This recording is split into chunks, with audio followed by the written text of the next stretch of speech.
They say nature can be the ultimate escape, a place to find peace away from the chaos of the world. For a group of friends, that's exactly what they wanted.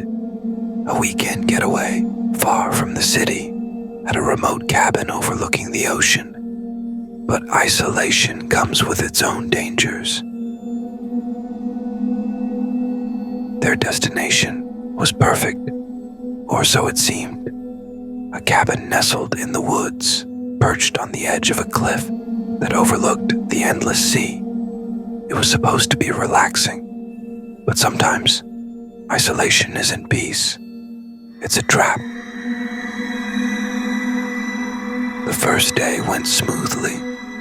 They unpacked, settled in, and even joked about how far away they were from civilization. No neighbors, no cell service, just the four of them, and the quiet sound of the ocean waves crashing below. But then, the earth began to move. A landslide, the cliffside crumbled beneath them, blocking the only road that led back to safety.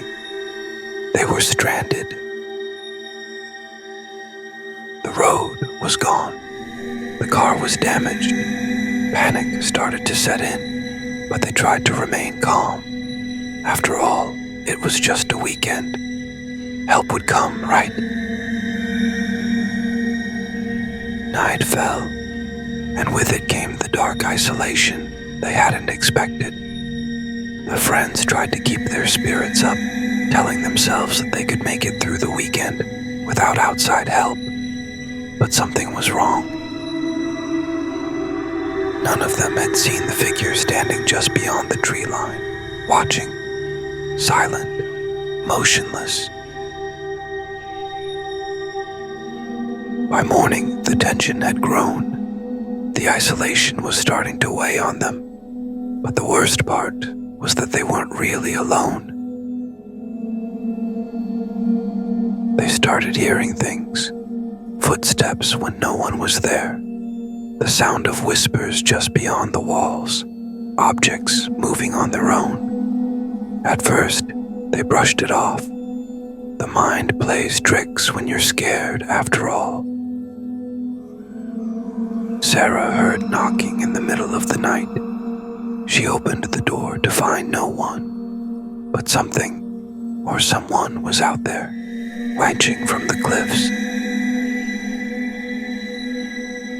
On the third day, things took a darker turn. Jason had the idea to hike through the forest to find a path out, but something in the woods didn't want them to leave. They thought they could find help, but in the woods, Jason vanished. No scream, no struggle, just gone, like the forest had swallowed him whole. Mike runs back to the cabin, breathless, but Jason is nowhere to be found. The friends are frantic, now fully realizing that something supernatural is happening. That night, the cabin became a prison.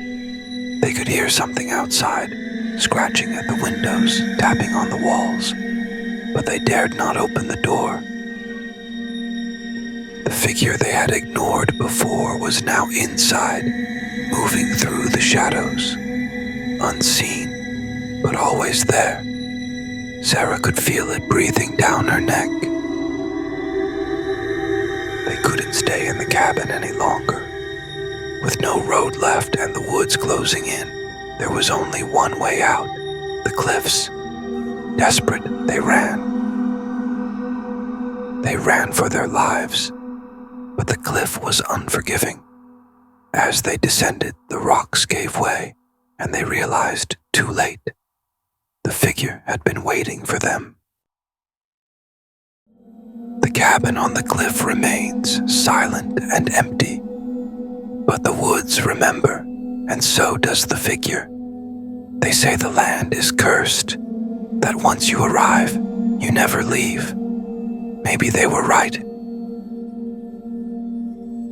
Thanks for watching. If you enjoyed this chilling story, don't forget to like, subscribe, and hit the bell for more terrifying tales. Have you ever experienced something you couldn't explain? Let us know in the comments below.